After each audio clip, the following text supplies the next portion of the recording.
Esse é o BonaCast, o seu podcast de finanças e investimentos, em parceria com o BTG Pactual Digital, a plataforma de investimentos do maior banco de investimentos da América Latina. Abra sua conta. E aí, pessoal, tudo bem? Mais um podcast meu aqui, André Bona, falando sobre investimentos, para te dar insights aí preciosos que você pode utilizar na hora da sua tomada de decisão de investimento, seja em renda fixa, em ações, enfim, de acordo com seus planos, né? De acordo com aquilo que se encaixa nas suas necessidades, nos seus objetivos de vida e no seu perfil. Bom, no podcast de hoje eu queria bater um pouco na tecla da questão da rentabilidade, né?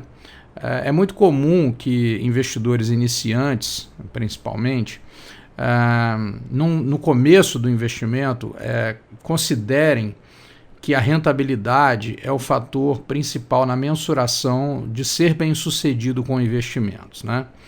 E isso faz sentido, né? Imagina, você tem o dinheiro, se você consegue uma rentabilidade melhor, então melhor, esse dinheiro vai se acumular melhor, né? Você vai ter um montante final maior se você conseguir aquilo. Primeiro ponto que eu acho que a gente tem que ter em mente é que a rentabilidade por si só, ela não se constitui num símbolo de sucesso financeiro, né? Primeiro porque, na verdade, tudo que a gente faz quando a gente vai investir e que a gente quer alcançar objetivos financeiros na nossa vida, não é a rentabilidade que garante, mas sim o patrimônio que a gente forma. E o patrimônio que a gente forma, ele é fruto tanto da rentabilidade, quanto dos aportes que a gente faz, quanto do tempo passar e a incidência dos juros ao longo do tempo, né? Os juros sobre juros. Então, repare que a rentabilidade é um dos componentes, mas que não é um único componente.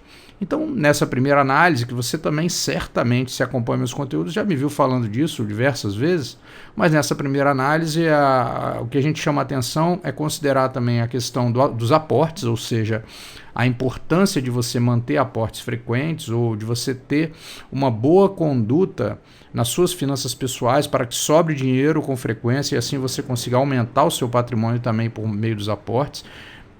E também do tempo. Aí nos aportes é uma coisa que a gente pode lembrar aqui e trazer à nossa mente que essa capacidade dos aportes ela vai se dar de acordo com a nossa administração financeira pessoal.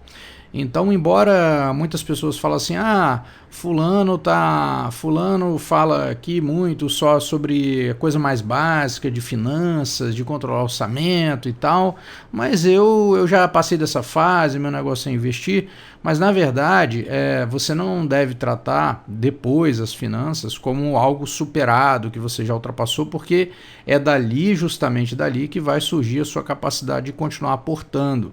E isso pode ser tão significativo ou até mais, dependendo de como você conduz as suas finanças, do que a própria rentabilidade. Então isso significa que uma pessoa que resolva trabalhar muito diligentemente nas suas finanças pessoais ao longo do tempo, evitando desperdícios e tal, e eu sempre vou dizer, né, tentando levar uma vida com equilíbrio também, porque não é a ideia passar uma vida miserável inteira, não é isso que eu estou falando, mas sim de ter decisões racionais de gastos e fazer boas escolhas financeiras. Pode ser que uma pessoa dessa consiga ser melhor sucedida financeiramente do que aquela que mira única e exclusivamente na rentabilidade dos investimentos. Então, isso mostra para a gente que se cuidar de tentar obter melhor rentabilidade é um ponto razoavelmente importante, então por que também não seria cuidar das finanças pessoais? Então, cuidar das finanças pessoais gera a capacidade de um dos três pilares da acumulação de patrimônio, que é o aporte.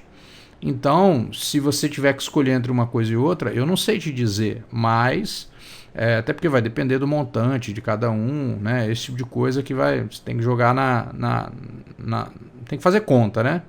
Mas a questão é que tem pessoas que optam por não se desenvolver tanto em investimentos, mas se desenvolvem no controle de finanças pessoais e conseguem também acumular um bom patrimônio e ser bem-sucedidas financeiramente. Então a rentabilidade ela não é um símbolo do sucesso financeiro, ela é um dos parâmetros dentro da formação de patrimônio, que a formação de patrimônio sim é um símbolo. E tem o fator tempo também. O fator tempo a gente tem um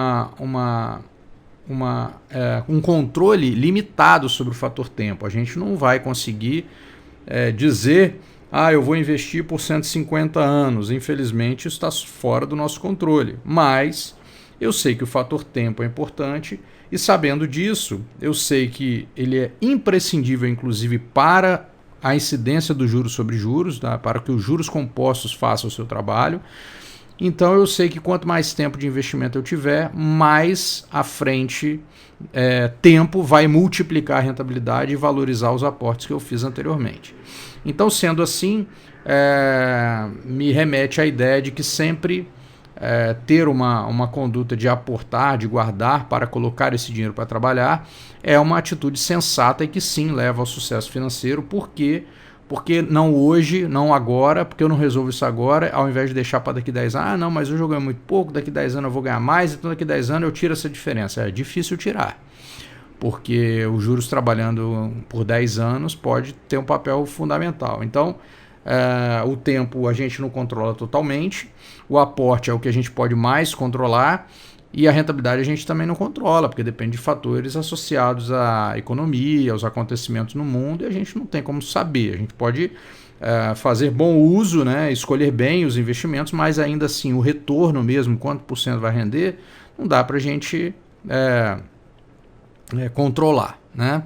E por mais inteligência que a gente tenha e por mais informado que a gente esteja, também não dá para fazer isso, porque depende de outros fatores que não são só a nossa inteligência ou a nossa vontade de estudar.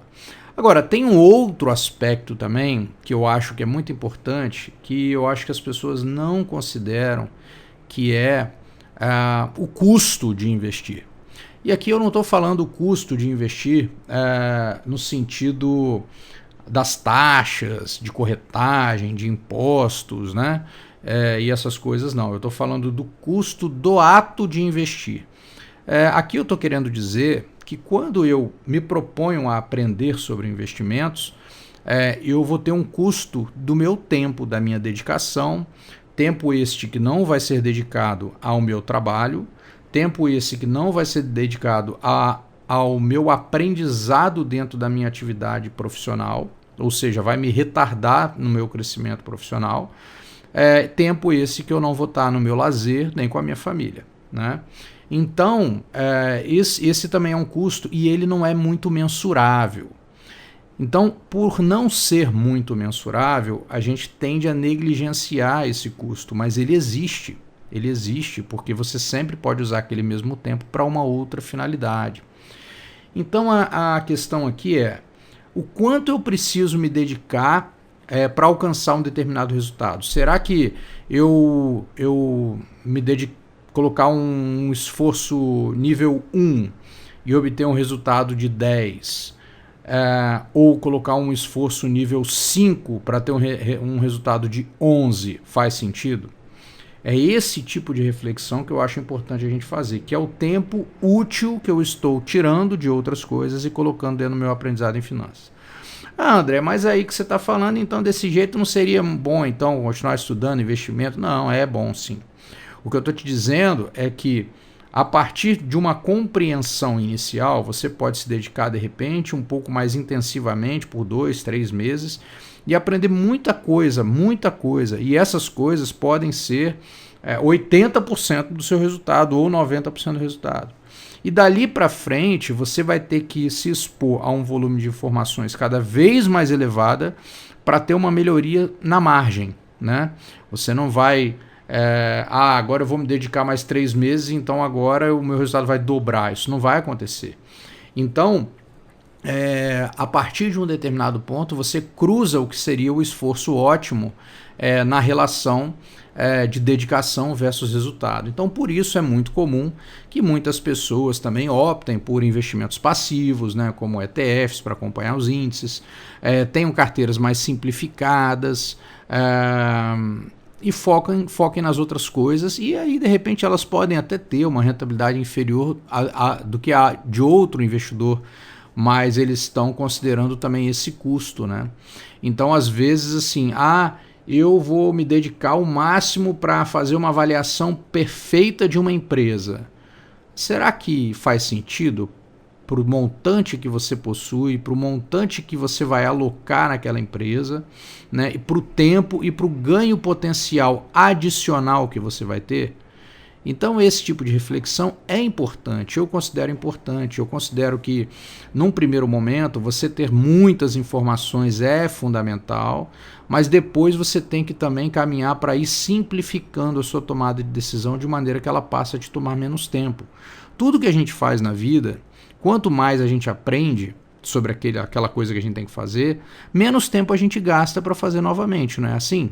Se você vai fazer uma determinada coisa, um texto, sei lá, um texto sobre tecnologia. Se você já é muito informado sobre tecnologia, se você já é a sua área de conhecimento, se você já estudou muito, já leu muito, etc. tal, talvez você demore menos tempo para desenvolver esse conteúdo do que uma pessoa que nunca viu tecnologia. Então, se a cada vez que eu coloco mais informação ali, eu melhoro o meu aprendizado, então num segundo momento eu preciso ter que gastar menos tempo para fazer novamente uma tarefa, senão eu não aprendi efetivamente. Então aquilo que é difícil tende a se tornar simples e não ao contrário. Então eu acho que vale a pena pensar nessa reflexão com relação ao ponto inicial do podcast, que é, né, a rentabilidade não é símbolo de sucesso, e principalmente ela pode te trazer uma cegueira no que diz respeito a esse custo que é muito difícil de mensurar, intangível, a palavra melhor, intangível, que as pessoas, por não conseguir mensurar, muitas vezes negligenciam. Então, por exemplo, se eu tenho um investimento que eu vou lá uma vez por mês, sobra o dinheiro, deposito, já sei onde eu vou fazer minhas aplicações e tal, e coloco lá, é uma coisa. Agora, se eu tenho investimento que requer que eu verifique diariamente, veja se está indo, se não está indo, está indo, não está indo, será que a minha relação com esse investimento está sendo saudável? Será que a minha relação com essa carteira está sendo saudável? Será que a relação minha com essas escolhas estão sendo saudáveis? Então eu acho que passa por uma reflexão nesse sentido também, para que a gente não fique muito cego olhando um determinado fator e abrindo mão de uma série de outras possibilidades, desenvolvimento pessoal, convívio familiar, etc. tal, além de uma utilização, uma alocação de tempo mais eficiente, né? Então acho que vale a pena, toda vez que você se expor a um novo conteúdo, a um novo aprendizado, pensar o seguinte: o quanto que eu acho que isso aqui pode me trazer incrementalmente? Eu vou ter que estudar 6 anos seguidos de um assunto para poder melhorar 1% num potencial de retorno que eu possa ter nos investimentos, ou às vezes nem a garantia de que isso vai acontecer.